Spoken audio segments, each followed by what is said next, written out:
I'm coming to you with group number 8 to present our fourth assignment. The topic we chose upon is the S&P 500 Index, which stands for Standard & Poor's 500 Index. To start off our presentation, I like to introduce what the S&P 500 Index is. It is an index that holds 500 of the most largest publicly traded firms in the United States, with the focus on market capitalization.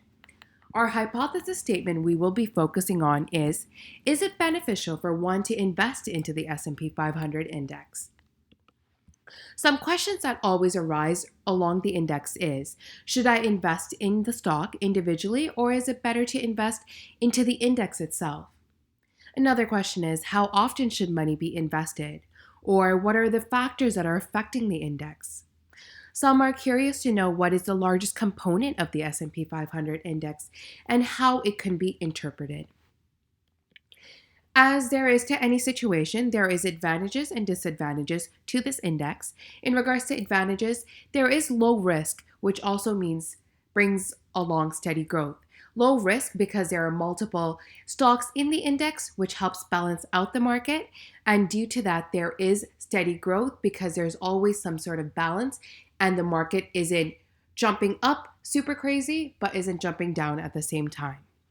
And in regards to low fees, because you don't have to invest into 500 in different stocks, you're just investing into the fund itself. With that being said, there are disadvantages, such as lack of flexibility. There are 500 stocks, but you don't get to choose which stock you want to invest more money in the index. So it's just something that you put your money into the whole as. And at the same time, there won't be any large returns because there is multiple stocks helping balance the portfolio that you won't make 20x in a year or 30x in a year compared to when you can buy a stock for, let's say, $1 and sell it at $20 the following year.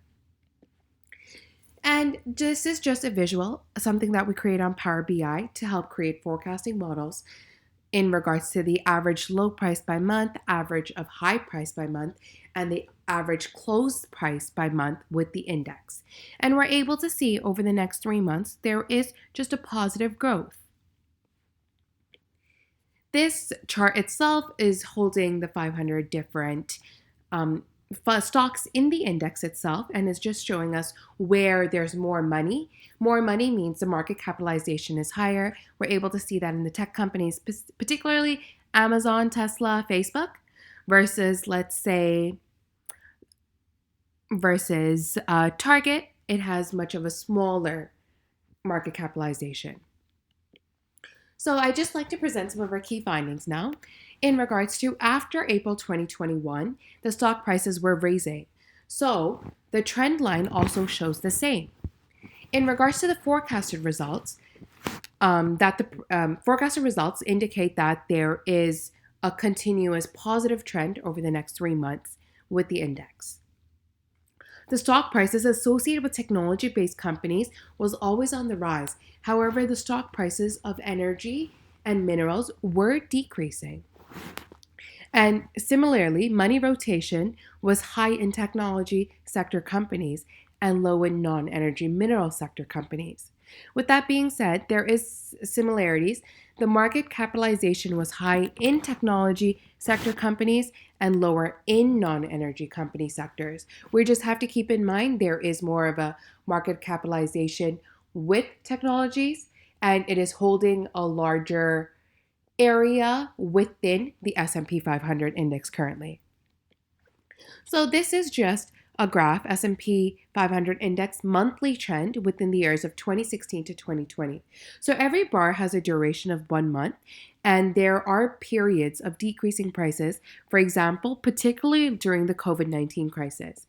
However, over the 5 years, there's just been a positive trend.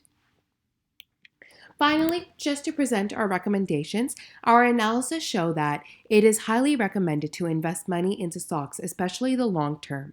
More than 12 months is what would be considered long term.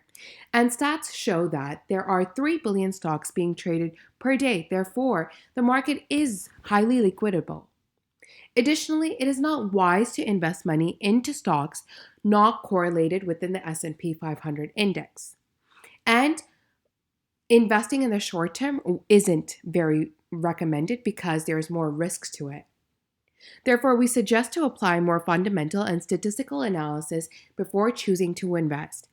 If you are someone who wants to hold the S&P 500 index for a long period of time by contributing a little bit of money every month or every year to the index, it is very highly recommended that you do invest. I hope you've learned something in this presentation, and thank you for listening.